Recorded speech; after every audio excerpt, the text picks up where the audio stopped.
Our speakers today are Diane Gierse, an Organizational Development and Training Specialist, Senior from City of Austin 311, and Amanda Ercanbrack, Customer Service Quality and Training Coordinator from Provo 311 Customer Service. They will be discussing their 311 training programs with you today. Just a little overview on the 311 Synergy Group. We are an industry networking group for current and prospective 311 customer contact center managers throughout North America. There is a lot of information sharing, education, and it's a lot of fun. This group is open to all municipalities with an interest in 311. Our 2016 chairperson is Leslie Ham, 311 Director from Montgomery County, Maryland. The 311 Synergy Group invites you to join us for our annual 311 Synergy meeting in Phoenix, Arizona this year, April 24th through the 26th. It's a three-day event packed with great sessions that can all benefit from whether we've been to one of these meetings before or not. Hope you all can make it. The 311 Synergy Group also has a group on LinkedIn.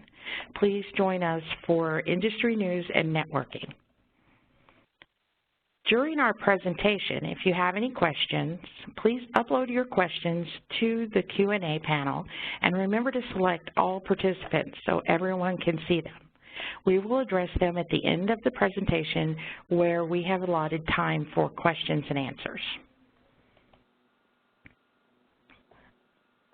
With that said, it is my pleasure to introduce Diana Gierse from the City of Austin 311. Thank you, Diana, for joining us today. Thank you. I'm happy to be here. And good morning, everybody. I'm going to go ahead and talk about our training program here at Austin 311. So our training team has two audiences, 311 agents and our client city departments. Our primary focus is our 311 agents, or as we call them, ambassadors. At Austin 311, our agents are not only phone agents, they are ambassadors for the City of Austin. They are the voice of our city, and when our agents hear that, a sense of community, ownership, and pride is sparked within them from day one. In order for our ambassadors to efficiently provide excellent customer service to the citizens of Austin, they must not only learn unique and complex processes, but also process a significant amount of information. Our ambassadors receive three types of training. They receive new hire training, standards training, and our continuing education training. I'll go ahead and dive right into our ambassador new hire training program. At Austin 311, we employ a 7-week training course. It begins with 5 weeks in the classroom training, and during those 5 weeks, we really focus on building a base skill set of skills and patterns for our agents. So the City of Austin is known as a technology hub with many call centers, and it's not unlikely that most or some of our agents come to Austin 311 with prior call center experience. However, our ambassadors must learn to use a tool that most likely they have never used before, like Motorola CSR. So familiarization with CSR is very important. Our ambassadors are introduced to CSR within the second day of training, and we give them a really basic understanding of the functionality of CSR, but then we dive into navigating CSR, how to search within CSR, and locating information within the system, and ultimately how to create a service request through CSR. Austin 311 ambassadors process calls for approximately 35 city departments. So when it comes to submitting a service request, they have approximately 200 plus service requests that they can choose from and submit at any given time depending on the call. We really embrace a holistic approach to our training, and throughout the 5 weeks, as we introduce the various departments, we have guest speakers from our client departments come in and present to our ambassadors. We also partner with our client departments, and we coordinate field trips with them. We take our ambassadors out on the field, and we give them a first-hand look at what it's like to work for that department. Our ambassadors get to see not only how a service request is handled by a particular department, but also see how important it is that they choose the correct service request and how the resolution of a service request can be either positively or negatively impacted by the information or even the service request submitted by our ambassador. I'll give you guys an example about some of our field trips. One of our field trips that we take our ambassadors on is to the Austin Police Department, and we take them to the 911 call center. Since Austin 301 is the primary contact for the police non-emergency, having our ambassadors observe 911 and non-emergency calls really helps them to understand the partnership that we have with the Austin Police Department, and it reinforces once again the importance of submitting the correct service request. Another field trip that we take our ambassadors on and that they really enjoy is visiting the animal shelter. Again, Austin 311 is the primary contact for the animal shelter, and oftentimes they have to give instructions to our citizens on how to handle particular situations. I'll give you guys an example. If a citizen calls in and they want to know where to drop off, for example, a loose dog that has been running around the neighborhood, our ambassadors guide our citizens through that process. So when we take our ambassadors out into the field, they get to really see, how the animal shelter is laid out. They become familiar with the intake area and the process. And they also, it really helps them because they get to see, they put the face with the service request. At that point, they realize the importance of, again, providing the correct and accurate information to the citizens, but also how it impacts the department on the receiving end. Once a service request is created, what happens at that point? And because the ambassadors get to go out on the field trips, they also get to feel they're more comfortable and more confident when it comes to giving out information about a particular department. Like in my example with bringing in, a loose dog that they found, they can deliver the information to the citizen with confidence because they've been there before. They know how the animal shelter is laid out. They know where the parking area is, and so on and so forth. So we usually, I guess the one thing that we have to worry about when we leave the animal shelter is how we're going to bring home all the pets that everybody wants to adopt. But that's a different webinar. So let me just continue on with this. Now we're going to go on to our call handling and phone time. Again, at Austin 301, we don't utilize average handle time like at other call centers. We really want our ambassadors to take the time to listen to our citizens and provide one-call resolution to their issue or concern. Again, throughout the 5 weeks, our ambassadors receive call handling training, and we build in phone time for them as well. This gives the ambassadors the opportunity to take calls in a training setting while also practicing their call handling skills.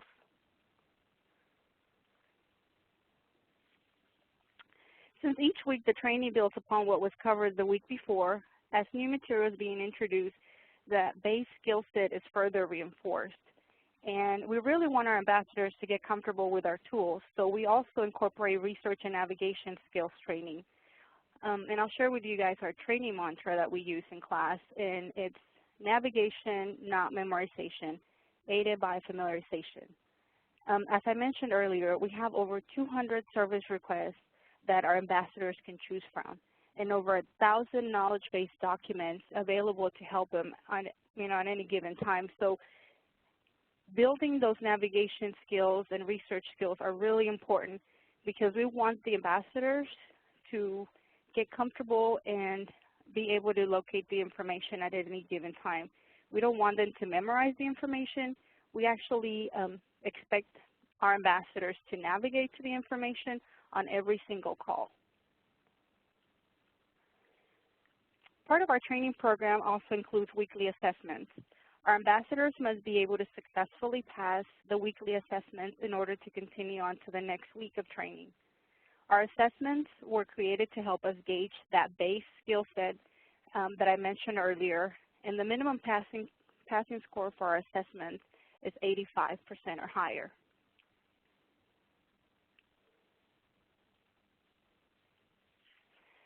We also have what we call mock call assessments, and that's technically our certification program. At the end of the 5 weeks, our ambassadors will go through a mock call assessment, and during this assessment, the ambassadors are integrated with our tenure ambassadors out on the production floor, and they will receive a series of mock calls. The call scenarios that we utilize for these assessments are specific to our top call drivers. So once again, our ambassadors must be able to successfully pass their mock calls in order to continue on to the nesting phase of training. We want the ambassadors to be able to demonstrate that that base skill set that we've been working on and reinforcing throughout the 5 weeks of training is there before we actually release them from training.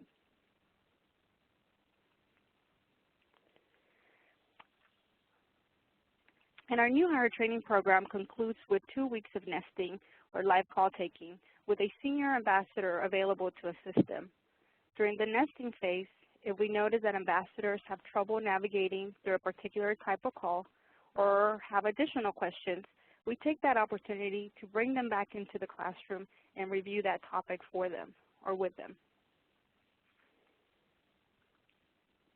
Now I'm going to go ahead and switch over to our standards topic. Standards training is training that's provided to all of our ambassadors, and standards training is like a refresher training. In essence, we want to ensure that everyone is on the same page. When it comes to standards training, we have 2 platforms that we utilize, e-learning and classroom training. Depending on the complexity of the topic, we elect which avenue is more appropriate. Standard topics vary by month, and topics are selected based on the need of the business. We utilize our call quality program to identify any trends. We also take into consideration any end-user feedbacks that we receive. Usually, our client city departments submit end-user feedbacks to us when, for example, an incorrect service request was submitted, or perhaps the ambassador used the correct service request, however, it was maybe missing information. So we really also utilize internal 301 feedback requests. We work closely with our operations team in efforts to identify any areas or topics that need to be addressed via a standards class. And really, Austin 301 staff, including the ambassadors, are encouraged to seek out information and identify any discrepancies or contradictions and report those through our internal feedback SR. And that really helps us to improve engagement, clarify information, and it also assists us in future classes.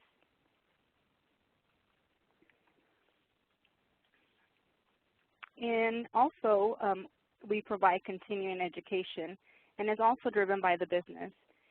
Again, continuing education is offered throughout the year, and the training team really works closely with both our client relations and information services team and the operations team to identify and prioritize our continuing education classes. So continuing education training focuses on changes, for example, to existing service requests. Maybe there's changes to the policies and procedures. And also, we use continuing education to roll out new service requests that we may have coming. Continuing education is also used to introduce new client departments. Depending on the needs of the department, we may have new service requests added, or in some cases, the services that we provide to a particular department are only informational. That means that our ambassadors will provide only information about that department, maybe their programs and the services that they offer, but will not need to create a service request. So we really take the time to learn about our client departments.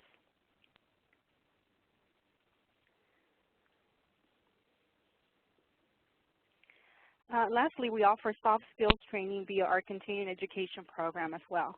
Once again, working closely with our operations team, we are able to identify any need for soft skills training. For example, active listening we've done in the past, as well as empathy training. As ambassadors for the City of Austin, we want our agents to remember how important empathy skills are when it comes to handling a call when a citizen calls in to report, for example, a lost pet.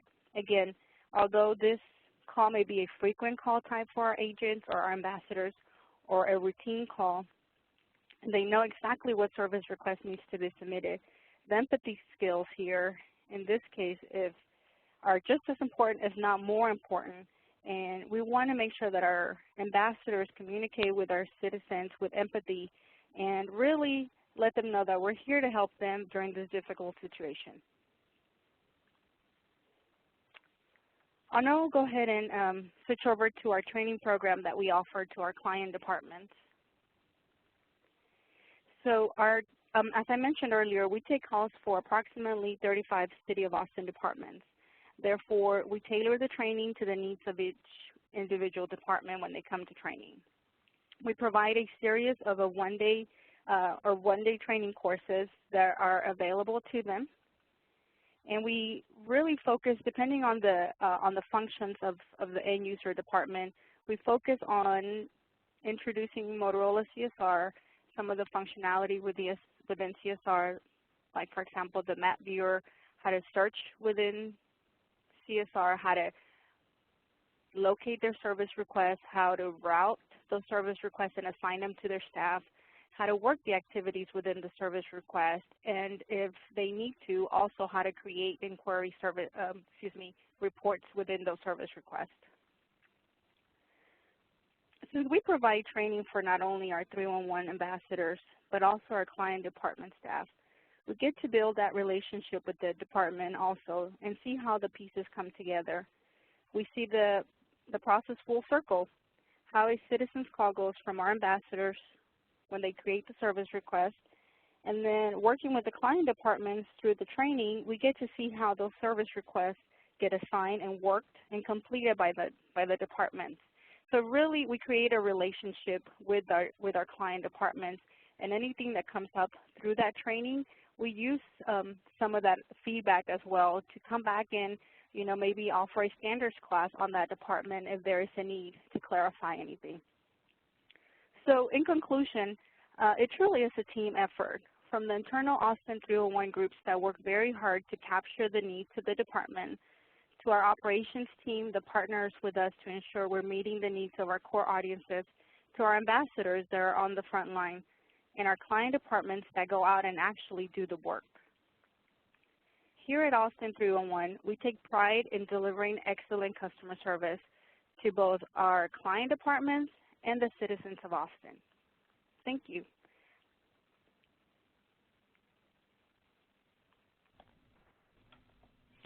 Diana, thank you for that information. We are now turning to Amanda Ercanbrack from Provo 311. Thank you, Amanda, for joining us today. Thank you and good morning.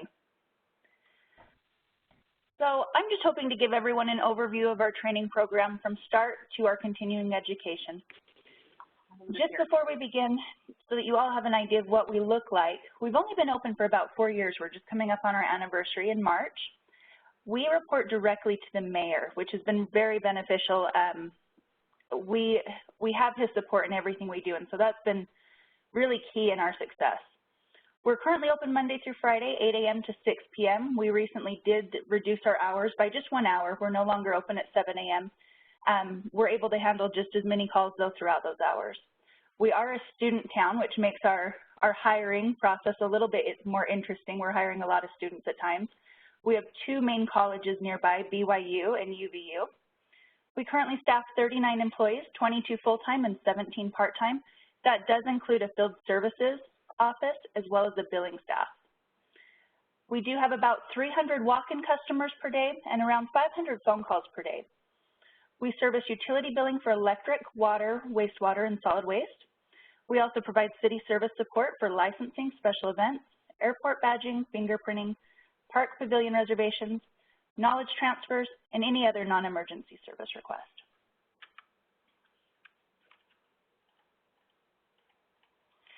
The types of training I'll talk about today will mostly be new employee training. That's not to say that the others aren't just as important, if not more important. Those will be monthly training or our maintenance training, our weekly huddles, one-on-one, ad hoc, peer-to-peer, and team training. This is just an overview of our new employee training program. Our length of training is around 125 to 150 hours. It does vary from group to group. We don't let anyone progress until everyone has passed their final exam. And I do prefer to train on a part-time schedule. As most of our employees that we hire are part-time, that seems to work out better. Our class size is very small, usually around 2 to 4, but keep in mind that most of our staff is full-time, so we don't see a lot of turnover. Usually when we have someone leave us, it's to advance to a full-time position or just because we're expanding. Our environment, it may seem funny to mention this, and you'll understand why I'm mentioning this on the next slide. Currently, we're a little bit classroom, but mostly a dedicated training area. Our tools, I think the biggest one there is probably Patience, which I didn't list, but the others that we have are projectors and a large television, computers with test databases, a training manual, a training checklist. I use ClassMarker for testing, and always lots of food. Some of the topics we cover again are utilities. About 80% of our calls are utility-based. I don't usually jump right into that on the first day of training. That seems to overwhelm people. We've had a little bit of a problem with people quitting in that first week, so I try to just ease into some of our easier things like knowledge transfers in our CRM.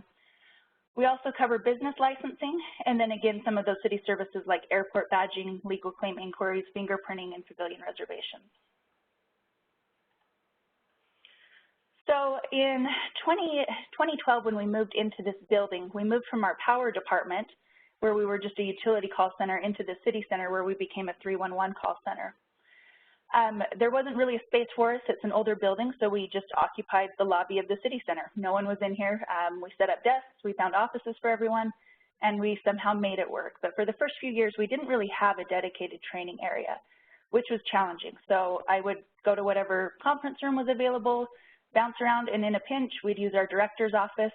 Karen was nice enough to share with me as needed. So we really just moved around and found whatever desk we could find to practice at, and it was really challenging. I didn't realize how much it was prolonging our training process.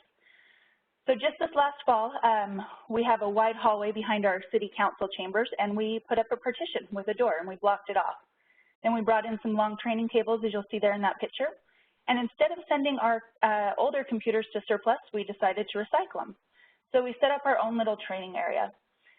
What was really surprising was the staff that was first trained there, the very first group to come out of that training area, was so much more successful.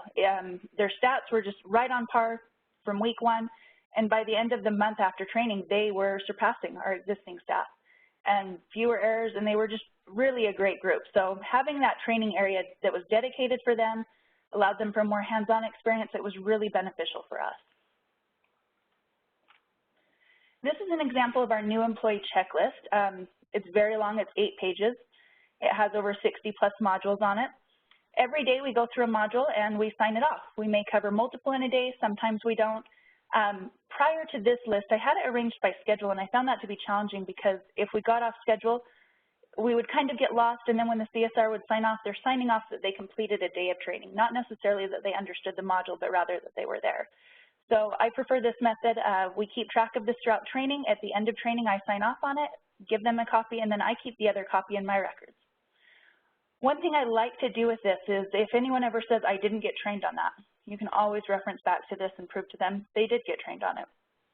Occasionally, we'll have our older employees go through and fill this out. Anything they can't sign off on, we'll repeat training for.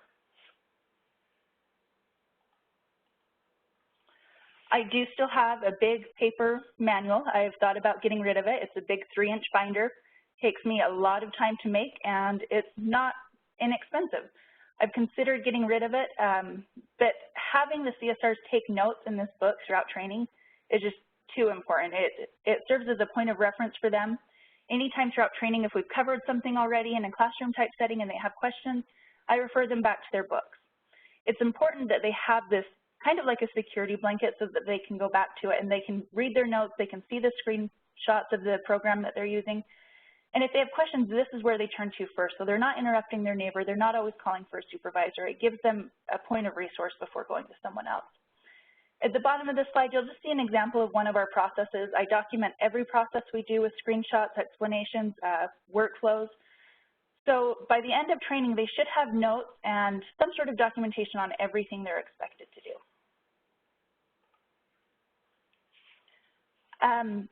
When we started training a few years ago, I was new to this, and one thing I found at the end of training is that the agents were still coming back to me after training had ended, which is fine, but it was it was really often and really frequent.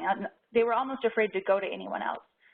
So one thing I've been trying to do is to get other people involved in training. I encourage the managers to drop in at any time. Our call center manager, Matt, participates as much as the schedule will allow, and that creates a bond between him and the staff before they leave training. We also have our subject matter experts from our billing department come in and assist in training on certain topics.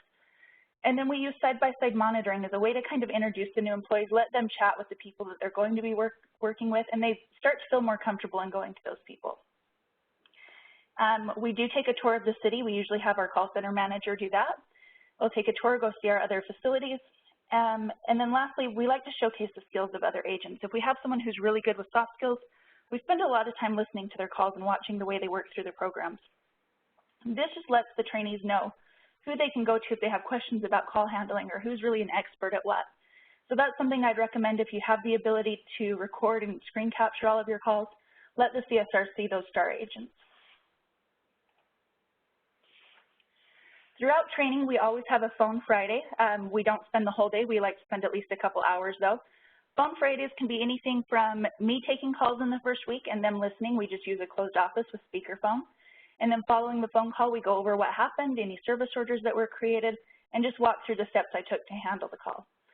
Eventually, we start to progress into the point where they're feeling brave enough to take the call. It's always really exciting. They're super nervous to take their first call, but we always reward the first person who takes the first call. We document it with a picture. And then by the time the entire group takes the first calls, we reward them with lunch, or we bring in lunch. We do something exciting to kind of promote that. It's a big deal, but the sooner they get on the phones, the better they are by the end of training. So we do encourage that a lot. We also allow them to do call reviews, whether it's listening to the other agents or call reviews on the calls that we've taken. That just lets them know what we're looking for in quality. And then at the end of training, they've already taken quite a few quizzes. We have quizzes on almost every module. I use Class Marker. It helps to automate everything. I'm not scoring paper tests. I'm not having to track them. It's fairly inexpensive. I'd really recommend it to anyone who's looking for something to help. But we use Class Marker to issue a training final exam. It's 100 questions. They can go through it as many times as it takes, but we expect them to get 85% before they answer any phone calls. One thing I like to do is issue this test about 2 weeks before training is over, just to gauge what topics they really understand and identify those that maybe we didn't cover. You can see in the example below, one of these questions, no one was able to answer it right. So that was a big sign to me that I need to go back and cover this again. So it helps me track their progress, and then it also lets them know what to expect. So by the end of training, they should be able to pass this test. Now moving on to some of our other types of training. We do have a monthly training or a maintenance training. I don't really spend a lot of time talking about new topics. We don't have a lot of new stuff going on right now, so we're just kind of trying to maintain and keep afloat. One thing I find challenging with monthly training is it's so easy to cancel. It's so easy to say, oh, we're too busy, or we've got something more important going on. So it's really important for me to try to commit to a time and a date and a location and just stick to it. Don't let anything get in the way of it, because this is really important. It helps the CSRs know that we care about them and that we're thinking about them and that we want them to stay current on everything that they do. So I do try to avoid high call volume days like Mondays and Tuesdays. And because we're small, it would be so easy for us just to pull all 16 or 17 of our staff and just do one training. But I found that wasn't realistic. So I have to plan multiple but identical sessions just so that we're keeping our phones and our walk-in counter staffed. And then it's pretty likely that someone will call in sick. So I do plan to have a makeup session in case that happens. It usually does, so we just plan that in advance. Most of the topics that we cover, I do according to expected call type. In Utah, we have crazy weather, so in the summer we have really, really high bills. And then in the falls it will go down, and then in the winter, if people have electric heat or they start using space heaters, they get high bills again. So one thing I do is I kind of plan training according to those expected call types. So in June, we start training on high bill calls and how to handle those and the steps to take to resolve that type of call. That just helps the agents to feel prepared when that call comes in. I like to switch it up. I don't like to just go through the same PowerPoint over and over, even though that's the easiest way to do it. It doesn't take a lot of time to prepare. Some of the things we've done are Jeopardy. I've provided the URL there for a neat little Jeopardy template. It's free. We did this just a few weeks ago, and everyone loved it. You just program it. You can set up your own categories, your own questions, and you can divide people into teams. It was really fun. We really enjoyed that. We do have buzzers so we can have trivia challenge and such. And then we've also done things like taking a field trip to other departments to learn about their processes. Recently, we went to our energy department to learn about our AMI meters. Everyone enjoyed getting out. It was just something different. I do encourage you to invite subject matter experts to participate. It gives them someone other than the trainer to listen to. And then keep management involved. Our call center manager always participates in each session of the training. If he has any announcements, any weekly notes, he can go over them at that time. But him being present lets them know that he's aware of what's going on as well. So that is important to keep the management involved. We have a weekly huddle every Thursday. It's just 10 to 15 minutes per week. It's not a lot of time, but it gives everyone a chance to come together. We review any upcoming events, current issues. If we've seen a trend in something, we'll discuss it at that point. We review the previous week's stats. If there's any issues with that, we'll go over it. We review our incentive program, which I'll talk about in a minute. If we've seen something that was just really above and beyond, we like to recognize those employees in front of the group and let them know what they've done that was so great.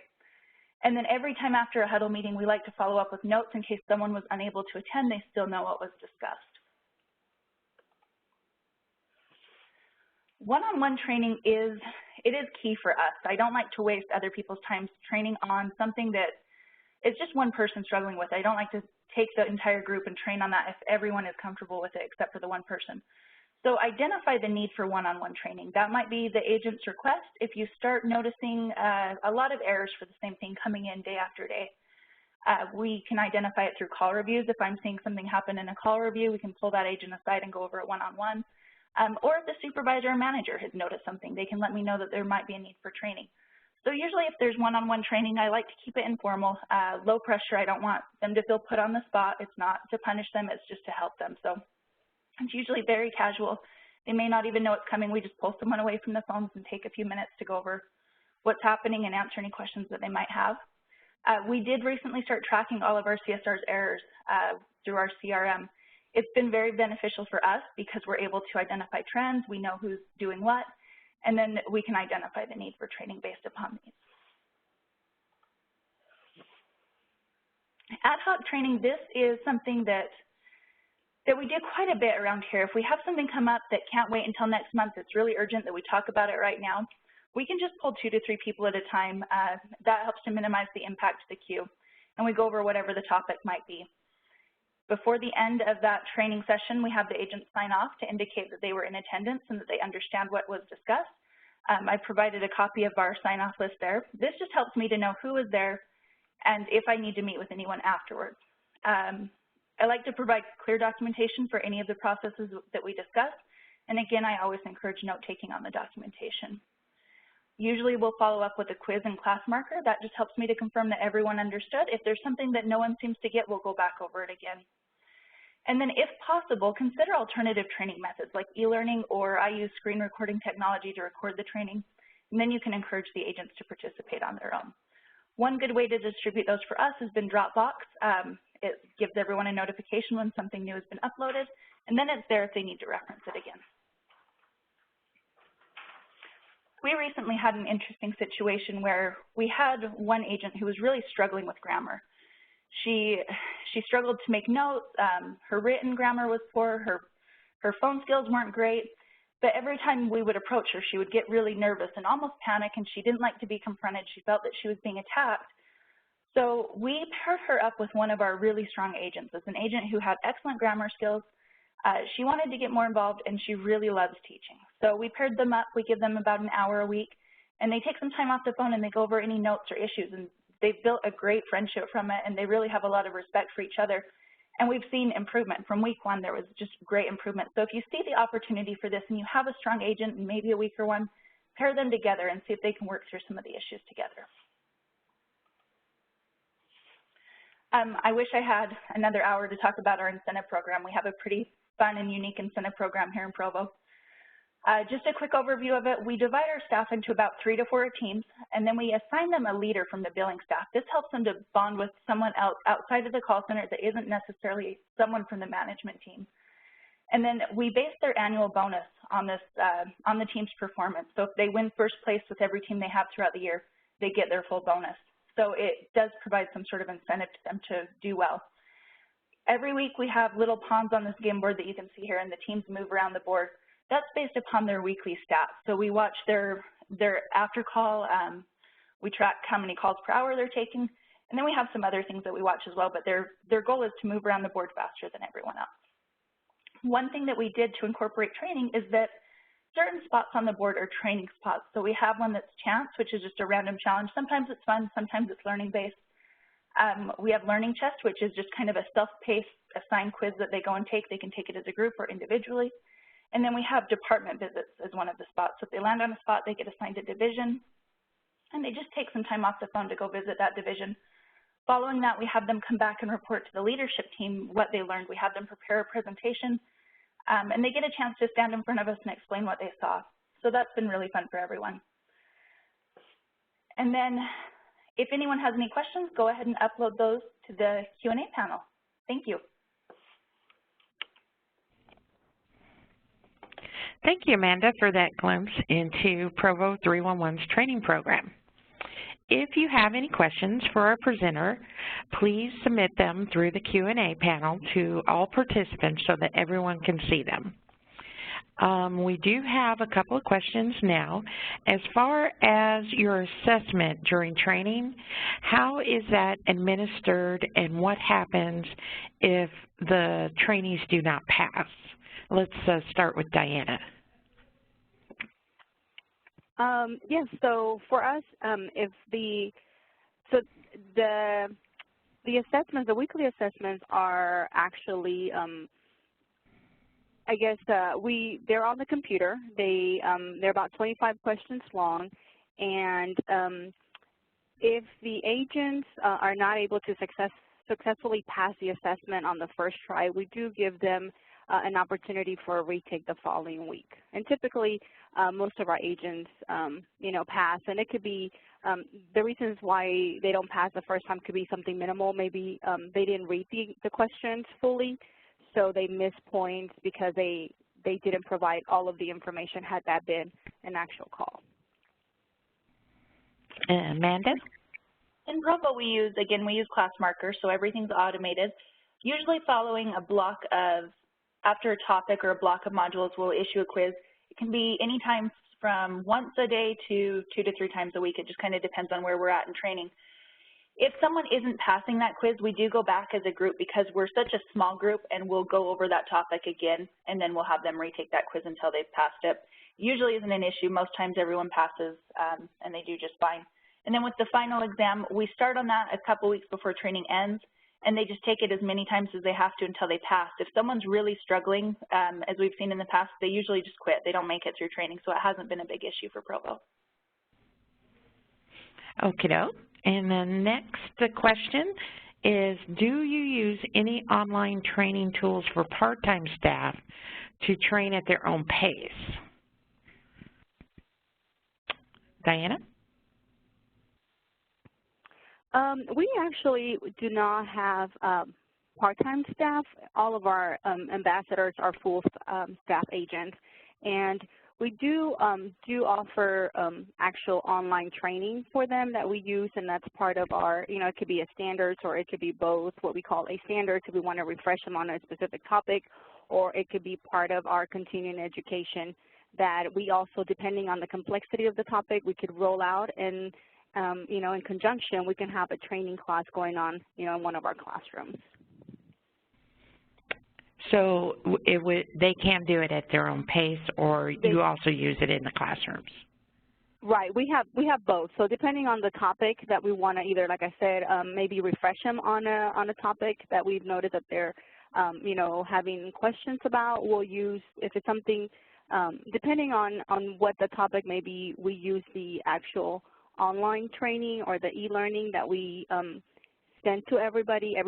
We use Adobe Connect, so we can push out the trainings to everybody, and everybody is scheduled through our workforce management team, time off the phone to complete those. Amanda? For us, we don't really treat the part-time employees any different than the full-time. Everyone goes through the same types of training. As far as e-learning or online training, this is something that I really think we have a lot of opportunity for. I'd like to really expand that program. We do use it occasionally, not as often as I should be or that I'd like to. But we do have self-paced quizzes every so often. If there's something going on in the city, we'll send out an online quiz or we have some sort of screen capture on it. But again, I'd really like to use this a little bit more. Also, you mentioned that errors are tracked within your CRM.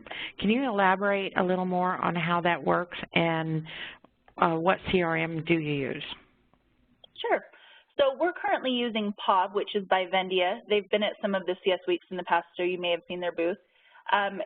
What we decided to do is before our billing staff would notice these errors and they would just send an email to someone. Sometimes it's the agent, sometimes it was the manager, sometimes they'd copy up to our director. So it was really frustrating for the agents not to have any consistency in how they were receiving these errors. So we used our CRM to build what we call is a web form, which is accessible to anyone throughout the city, and all they have to do is open it and they fill out some very basic questions about the error. It doesn't allow them to provide a lot of opinionated thoughts. It's just very, very pre-formatted. The billing staff submits the error, it goes to the agent. The agent can review it. If they feel that they handled it correctly and they want to dispute the error, they do have that option. When they dispute it, we, the call center manager and myself are notified. We take a look, see if maybe it's a training issue, if they need to be retrained on something or if they just misunderstood something, we'll take the opportunity to retrain them. And then at the end of the month, all the errors that weren't disputed that actually do apply, we put on a scorecard so that they're able to see those, and every month we challenge them to have fewer and fewer errors. But it's been really helpful for us just to identify those trends, and we have a better overall picture of what we're struggling with. Okay, and is everything about the city, this is the next question, is everything about the city taught in a single training class, or are topics spread out over a period of time? And also, what feedback do agents give related to being prepared to take calls when they hit the floor? Diana? Well, our agents, when it comes to our city departments, we introduce them initially to them via the new hire training, and we only have 5 weeks in the classroom, and we cover close to 35 city departments. So we really break those up throughout the 5 weeks and spread them out. And then we bring them back again through the field trips to reinforce what we cover in the classroom, review the service request, and then, they also get the opportunity to ask the experts on, what it is that, maybe a question in the classroom about, what happens to the service request once it gets routed to the department, how they handle a particular type of call. So that gets reinforced that way. And then we also use, again, our standards training to come back and provide additional information about the department, additional training on a specific maybe service that they provide, or if it's a brand new department that we're introducing to through OneonOne as a client. For example, we're going to create service requests for them. We really take the time to learn about that department, and when we bring them on board, we have classroom training, and then followed by, it could be an e-learning training module for them as well. Amanda? For us, we do try to cover as much as possible throughout the new employee training session. We do so much here in Provo that it's hard to cover everything. One thing we are very consistent about is the way that we do a knowledge transfer and the way that we provide a service request to a citizen or to another department. So once they understand the process for creating a service request and sending it to the other department, it's the exact same process every time, regardless of what the request is. Our CRM assigns the service request based upon the area that the agent selected. So as long as they're able to identify the key words of the issue and select the right problem area, they get assigned correctly, and then they'll always have instructions within our CRM as far as any specific questions that they need to ask or anything special that they might need to do. So we rely a lot on our CRM to give them the correct information if it was something that they didn't learn in training, but we do our best to cover as much as possible in training. Okay, and then the next question is, in addition to traditional interviews, what types of assessments do you conduct before hiring a new agent? Amanda?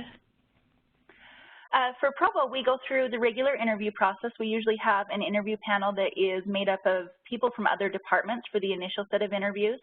And then once that's been narrowed down a little bit, they'll come in and be interviewed by the management team here. Before hiring anyone, we usually conduct some sort of grammar quiz just to kind of assess their base skills. That's been very helpful so that we don't hire someone that maybe isn't prepared to do what we do here. And Diana, what has been your greatest challenge in teaching navigation, not memorization? That's a great question. Like I mentioned earlier, a lot of our ambassadors come to 311 with some prior call center experience. And when it comes to, you know, teaching that navigation versus memorization, you know, it could be definitely challenging because we have to retrain them on what they've learned before. We don't want our agents to memorize any information because it changes, you know, quite frequently, and at times you know, we have updates from the department, you know, information that comes down from, you know, City Hall, depending on what may be going on around the city. So, you know, again, reinforcing those base skills that we practice during new hire to get them comfortable with the tools that they have, you know, is really key because our information is changing and we have so much documentation in our knowledge base that we want our agents we continue to reinforce that through our standards training and our continuing education. We don't provide them with a handout or anything that can take away, or, you know, at times, you know, they may have already memorized the phone number, let's say, for a particular department, but we always, including via coaching with the supervisors, and we partner with the operations team to continue to reinforce that we want them to navigate to the information versus memorizing the information. And by the time, you know, they get out of new hire training, they get very comfortable because we've been practicing that for 7 weeks. And then we continue to reinforce that throughout. Okay, thank you both of you. As we're near the top of the hour, we want to be respectful of your time and conclude promptly. If your question was not answered, Amber Weems with the CS Week office, will forward the questions to the presenters for post-webinar follow-up. This program will be recorded and available for playback along with other archived presentations later this afternoon. You will find it by selecting 311 Synergy Group under the webinars drop-down menu on the csweek.org homepage. The submissions deadline for the 311 Award of Excellence has been extended. Please submit your application to Amber Weems at the CS Week office by February 19th. For more information, visit the awards page on the CS Week 311 Synergy website. Thank you again to our presenters today, City of Austin 311 and Provo 311. Again, take a look at the 311 Synergy group found on LinkedIn. Currently, they are approximately 265 members from all over North America. Thank you for joining us today and participating in the 311 Building Blocks series. We look forward to seeing you at our next webinar on Thursday, March 10th, discussing 311 quality of work life and coaching processes, and at the 311 Synergy meeting in Phoenix. See you next time and have a great day.